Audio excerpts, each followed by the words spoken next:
여러분 안녕하십니까. 8월 11일 새벽이 됐습니다. 저는 책입니다. 요즘 차기 정권의 향방에 가장 관심이 큰 사람은 누구일까요? 아마도 문재인 대통령일 겁니다.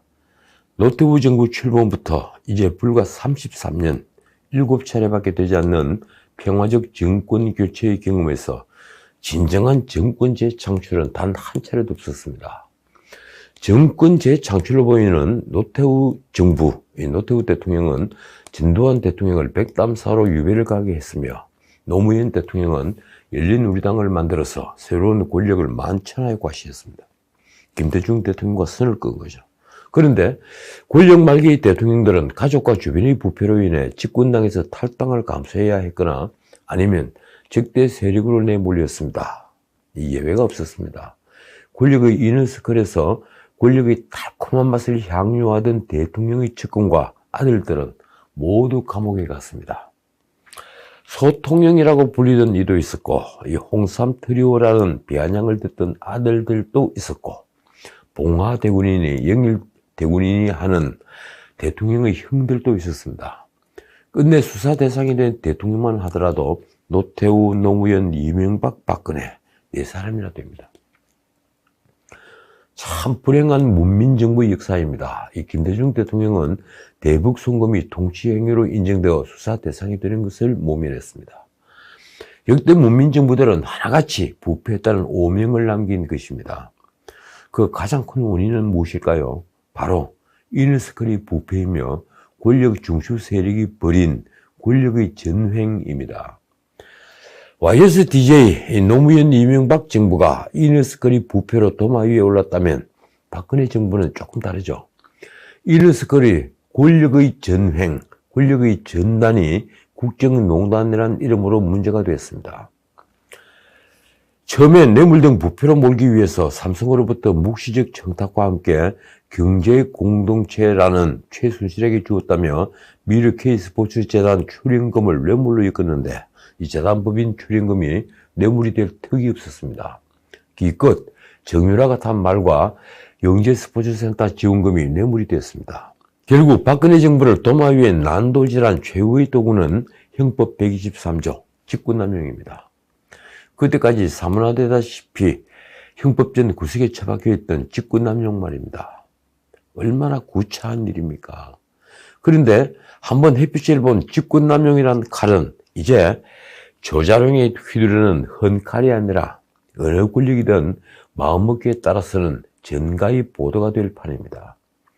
전 정권을 도마 위에 올렸을 때 이 직권남용은 말 그대로 남용할 수 있는 칼이 된 것입니다. 이러니 지금 이너스컬은 불안합니다. 이 권력을 뺏기는 순간부터 직권남용의 덫에 언제든 걸려들 수 있다는 공포감으로 몸을 떨 수밖에 없습니다. 자신들이 한 짓이 있으니까 말입니다. 권력이 절박해 보이는 이유입니다. 그런데 이 국민의힘은 그런 절박함이 보이지 않습니다. 당 밖에 있던 반문의 대표주자 윤석열과 후발주자 최재형이 입당을 하면서 경선 흥행 요소도 갖췄습니다. 그런데 당내 대선 주자가 무려 14명인데도 단 한 분도 이 절박감이 보이지 않는 것은 비단 저뿐일까요? 반드시 정권 교체를 해야 한다는 절박감이 보이지 않는 것은 당대표 이준석도 마찬가지입니다. 말만 정권 교체를 해야 한다고 합니다. 그는 언론 노출을 즐기며 윤석열 등 대선주자와 헤게모니 싸움을 하는 것을 대표의 권능 정도로 이기는 것 같습니다. 대권 주자들도 마찬가지입니다. 지금 국민의힘 주자들은 보수 정치, 최근에 여념이 없는 듯 합니다. 누구누구가 어느 캠프에 가서 무슨 자리를 맡았다는 뉴스가 연일 쏟아지고 있습니다. 대권 주자가 14명이니 앞으로도 그런 뉴스는 계속될 것입니다. 놀라운 것은 막상 대권 주자들에게 필요한 건 정책을 하는 일 텐데 눈을 씻고 봐도 캠프에 정책을 맡을 테크노크라트를 영입했다는 소식은 없습니다. 테크노크라트는 보이지 않습니다. 그러니까 결국 세분리기입니다. 과거 우리 정당들은 계파 정치, 이른바 보수 정치로 몸살을 앓았습니다. 정당은 정책이나 이념이 같은 사람들이 모여 정권을 획득하려는 결사체입니다. 그런데 우리 정당들은 과거 정책과 이념으로 뭉치지 않고 집권이 유력한 보수를 중심으로 뭉친 결사체였습니다. 군사정권 때 민주화 운동을 했던 범민주계도 YS의 상도동계와 DJ의 동교동계로 나뉘어서 혈투를 벌였으니 말입니다. 지역 맹주인 YS와 DJ가 빗자루 몽둥이를 공천해도 국회의원이 된다고 할 정도였으니 정치 임무는 그 두 분에게 충성맹세로 시작한다는 말까지 돌았습니다. 당연히 정당은 사당이었습니다. 대선 캠프도 마찬가지입니다. 유력 후보 캠프에는 몰려드는 언론인과 법조인 그리고 교수들로 장사진을 이루었습니다. 정당의 보스들은 자신의 휘하 현역 의원의 숫자로 세를 과시했고 여론몰이를 했습니다. 그러다 보니 우리 정당 정치는 마치 조폭과 같은 구조를 가지고 있습니다. 아니, 조폭보다도 못한 것이 보수가 권력을 잃으면 그 정당은 끝났습니다. 조직원들은 뿔뿔이 흩어졌습니다. 그러니까 이 나라 암흑가의 조폭들보다도 못한 이합집산을 보이는 것입니다. 우리 정당 중에 10년을 넘긴 정당이 단 하나도 없는 이유입니다. 지금 딱 그 짝입니다. 이 정책도 이념도 하등 상관없습니다. 그저 이름이 알려진 현역은 물론 전직 의원들을 한 명이라도 더 끌어넣는 새 분위기의 대선 주자들이 몰두하고 있습니다. 그러니 그들에게서 뭘 기대하겠습니까? 이 절박함이 있다면 지금 국민이 왜 분노하는지, 무슨 정책으로 다시 이 나라에 신바람을 일으킬 수 있을 것인지, 무엇보다도 현재의 권력이 저지른 온갖 파행을 어떻게 청소할 것인지, 밤잠을 설치며 고뇌해도 모자랄 것입니다. 그런데 그저 새나 불리고 적당히 언론과 대중의 비위를 맞추면 대권을 잡는다는 환상에 빠져 있습니다. 제가 너무 말을 심하게 하는 겁니까? 지난 총선 때 참패한 뒤로 국민의힘은 개파가 사라졌습니다. 바꾸고 말하면 초선들이 그만큼 많아지면서 지도력을 보이는 중진들이 없어진 겁니다. 다른 한편으로 야당의 대중과 함께 호흡하는 리드가 없다는 게 비극의 시작이었습니다. 리드가 없으니 아무 고민 없이 좌우를 오간 노회한 정객 김종인에게 당을 바쳤겠죠. 그 결과 총선 이후 문재인 정부는 실정을 거듭하면서 절대 다수의 힘으로 입법 폭주를 하는데도 야당은 폭증에 전혀 저항하지 못했습니다. 오히려 집권 여당의 포퓰리즘에 끌려다녔습니다. 이러자 대중은 권력의 각을 세우고 저항하는 윤석열과 최재형에게 눈을 돌렸습니다. 문 정부가 출범하는데 1등 공신인 윤석열이 금년 초 대선 주자로 떠오르면서 선두를 질주한 이유입니다. 부끄럽지 않은가요? 여간했으면 당권 경쟁이 벌어지자 당신과 달리 민심은 국회의원 선거에 3번이나 낙선한 영선의 이준석을 당 대표로 선출했겠습니까? 그런데도 윤석열 최재형이 입당하자 의원들이 줄을 서기 시작했습니다. 그래서 친윤이 있고 반윤이 생겼습니다. 윤석열이 당 밖에 있을 때는 눈치를 봤던 이들이 그럴 일이 없으니 얼마나 좋았겠습니까? 그가 대통령이 되면 권력을 함께 누릴 수 있을 테니 말입니다. 이래서는 민주당의 친문, 비문을 나무랄 수도 없게 되었습니다. 과거 원내대표까지 지낸 이 중진인 정진석은 마침내 이 자신의 보스인 윤석열을 두고 이미 돌고래라고 하고 나머지 주자는 아직 멸치 고등어라고 비유했습니다. 본인이 당 지도부가 대선 주자들을 한 줄로 쭉 세운다면서 상상력이 부족하다고 공박했는데 돌고래 멸치 고등어 비유는 문학적 소양이 부족한 것을 드러냈다고 할까요? 이왕이면 바다 최고의 포식자인 범고래라고 하지 그랬습니까? 어쨌든 윤석열 최재형이 의원들을 포섭하는 데 일종하자 홍준표, 유승민, 원희룡 등 당내 주자들도 할 수 없이 세불리기에 나섰습니다. 자, 어떻게 될까요? 휴가를 간 이준석이 뉴스를 만들어냈습니다. 그는 휴가 중에도 안동에서 열린 토크 콘서트에 출연한 모양입니다. 그는 지난 선거에서 박근혜 대통령은 3% 차이로 간신히 이겼는데 당시 선거는 박 대통령이 아니었으면 패한 선거다. 그런데 지금 박 대통령 같은 인물이 없다는 취지의 말을 했습니다. 현재의 표본할 구도로는 이길 방법이 없다며 그가 한 말이 이렇습니다. 제가 당대표가 되어보니 지금 선거하면 예전보다 부산과 대구에서 우리를 찍어줄 사람이 줄어들어 5% 정도 진다. 그러면서 그는 20대, 30대 이 지지층의 지지를 끌어내면 내년 대선 승리가 충분히 가능하다고도 했습니다. 결국 대선에서 자신의 역할을 강조하고 싶었던 걸까요? 듣고 보니 윤석열을 비롯한 주자들이 경쟁력이 없다는 것으로 들리기도 합니다. 그러자 당내에서 반발이 터져 나왔습니다. 김재원은 콩가루 집안으로 보인다고 했습니다.